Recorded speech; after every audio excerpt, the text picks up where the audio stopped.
Welcome to a new episode of Cheaters Always Cheat. Like, subscribe, and share to stay connected. So, my fiancée Lily, 33 years old, and I, 34 years old, have been in a relationship for a couple of years. Lily enjoys drinking and does it every weekend. Recently, we attended my cousin's wedding. I'm not much of a drinker myself, but Lily convinced me to have a few drinks at the reception instead of my usual joint. I ended up getting more intoxicated than ever before, and to my surprise, I caught Lily and my other cousin Bob, 31 years old, doing MJ together. Bob and I aren't close at all. He thinks of me as a strange person who gets high all the time, while I see him as a conceited and spoiled bully. It was incredibly hurtful to see them together like that, and it felt like a betrayal when Lily dismissed it as just having a good time. Despite our argument, we ended up sleeping together. The next morning, I woke up to find her gone. I felt my heart sink, but I didn't want to jump to conclusions. At the reception, I overheard some of Bob's friends joking about how Bob was sleeping with his cousin's fiancée. I confronted them, demanded to know which room they were in, and insisted that one of them come with me. We could hear sounds of closeness before we even reached the room. I instructed Bob's friend to knock and get Bob out without explaining why. So, after yelling and banging on the door, Bob finally opened it and saw me. He stepped back, and I followed him into the room. There was Lily, my fiancée, in bed looking shocked and asking, "What's going on?" Bob didn't say anything. I could only stand there as Lily started freaking out, saying, "It's not what it looks like." But it was exactly what it looked like. Without uttering a word, I walked out. Lily has been relentlessly trying to get in touch with me. She's been calling, texting, and even showing up at my apartment doing everything she can to explain and justify what happened. But honestly, I've been too numb and hurt to listen to her. As for Bob, he's been strangely silent towards me. However, I've learned that he's been bragging about the situation to our other cousins. I only found out when an uncle scolded him for his behavior.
And telling people that Lily and I had an open relationship, and her being close with other guys was part of our kinky preferences. According to him, my only issue was that he got involved. I can't say I'm shocked by Bob's behavior, but it's still disheartening to hear.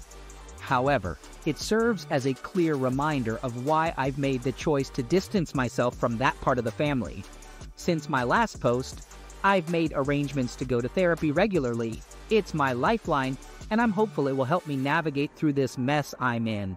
I'm still not talking to my other cousins. However, I did have a conversation with Clara, Lily's sister. She came over to collect her belongings, and what she revealed shocked and disgusted me. It turns out that Lily has a history of cheating, often with guys who are involved in pills, to settle her debts. Learning this made me feel so sick that I actually threw up. Many of you were right when you said that the cheating and the MJUs weren't the first time this has happened. How did I miss all the signs? Right away, I called my doctor to get tested for STDs. Waiting for the results has been incredibly stressful, and these days have felt like some of the most anxious moments of my life. A few days after that, Clara called me and stunned me with another piece of news. My ex-fiancée was pregnant, but not with my child, with Bob's. Yet, she was planning to come to me, pin the child on me, and expect me to raise it as my own. It took a week, but eventually Lily showed up on my porch. She looked worn down, her eyes ringed with dark circles, her skin pale. The sight of her carrying another man's child, oh God, it was awful. There was a time when I would have been overjoyed at the prospect of us having a child together. Now the very thought repulsed me. She began to speak, her voice trembling.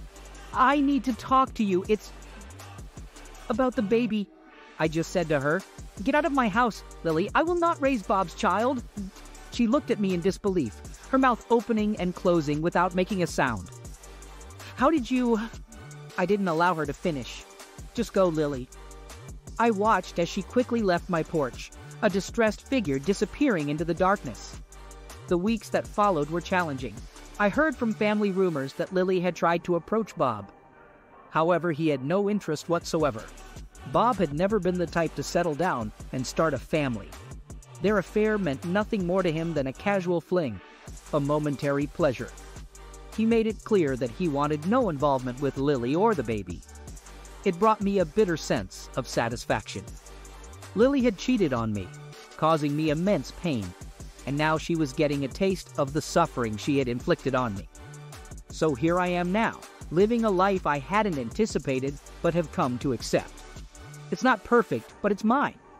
I'm finding joy in little things, discovering new facets of myself,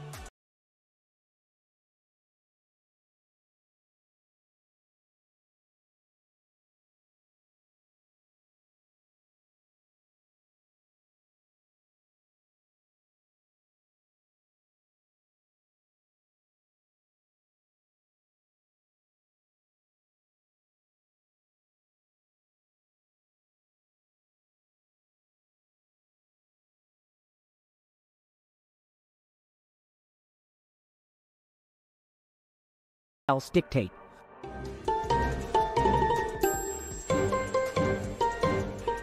Second story. Around 4 days ago, my wife revealed that she had been engaged in an affair with her therapist for the past 7 months.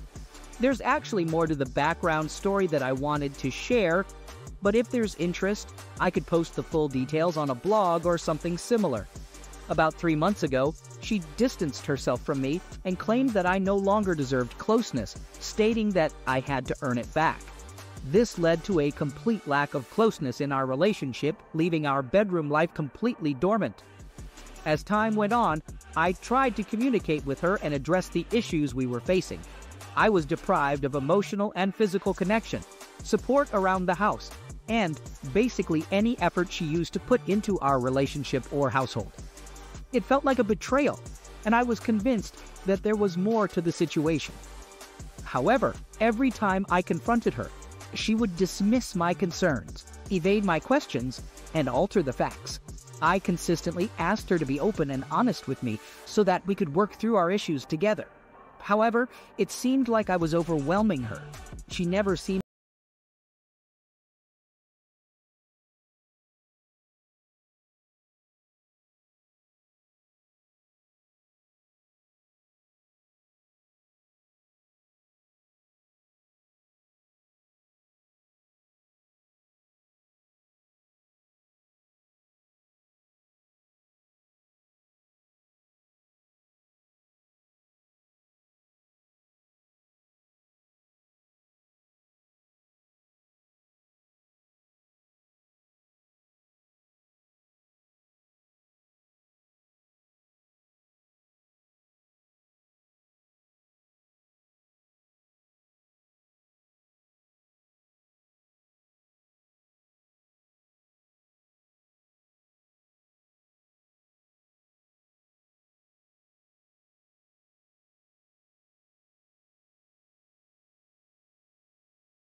everything started to make sense, and I knew exactly what was happening.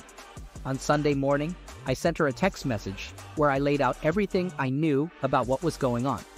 I directly mentioned the person she was involved with and told her that if she wanted to salvage our relationship, she had to confess. Surprisingly, she came back on Sunday, a day earlier than expected. She insisted on knowing the source of the information, but I refused to disclose it and stood my ground. I didn't want to give her the chance to confuse, manipulate, deny, or rationalize any of the evidence. Eventually, she confessed everything. She provided detailed descriptions of their closeness. She told me that she wants to continue the affair to see where things go, but also wants to maintain our marriage because she loves me. I feel disgusted. I'm horrified. However, for some reason, I can't help but consider the idea of having an open relationship. Maybe it could be exciting. Please, someone snap me out of this foolish way of thinking. After spending several intense hours listening to her and hearing all the details, the more I think about it, the more absurd and insane it all sounds. It turns out her therapist is the leader of a group of men who have these secretive male empowerment sessions in the woods. They're not allowed to talk about what happens there. Instead of my wife attending a female version of this, she goes to the graduation ceremony of the male session. During this ceremony, each guy goes on stage and shares his emotional story, and then their family members come up to give testimonials about how their lives have improved since joining this group, which is starting to sound like a cult, by the way. There's even a little girl who goes on stage and says, "My daddy is different now. I like him better." So here's what went down. My wife, without knowing it, happens to sit next to the big shot leader of the group. This leader guy leans over to the person in front of them and says, "If only there was a female version of this group." And guess what? My wife seizes the opportunity and goes, "Oh, there is actually. In fact, I skipped the session this week to support my affair partner here today." The leader guy is like, "Oh, really? Would you mind speaking about it and sharing some info with everyone?" And just like that, they put her on stage to talk about this supposed women's empowerment session that she has never even attended before. I might just be overly suspicious, but now I have this gut feeling that her therapist is recruiting vulnerable women for this organization and manipulating them for his own physical advantage. I don't have solid proof of this, though. Honestly, I am completely lost. On one hand, I'm deeply disturbed and upset by my wife's actions. On the other hand, I believe she was taken advantage of, manipulated, and coached by her therapist, and I could report him to the board and have his license revoked. But here's the thing. My wife doesn't want me to do that. She says it would make her miserable to know that she was the reason his life fell apart. Instead, she wants us to have an open marriage and talks about engaging in three-way and exploring exciting and interesting forms of closeness. And well, she was able to seduce me when she returned, and things were pretty good in that department. Man, I had one of those nights where sleep was a long-lost friend. Come dawn, I was completely drained, but I knew what had to be done. I didn't waste any time. I started shoving all of my wife's stuff into trash bags. Every little thing that she left in our house, every reminder of her, was bagged up.